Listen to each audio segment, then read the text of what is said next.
కళ్ళకున్న కాటుక చూడు, కట్టుకున్న చీరను చూడు, అస్తమాను నన్నే చూడయ్యో నా బంగారు కొండ, అంత దూరం ఉంటే ఎట్టయ్యో.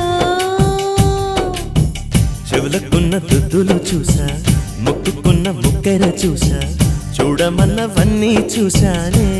నా పువ్వుల దండ చూపకుండా ఎన్నో దాచావే.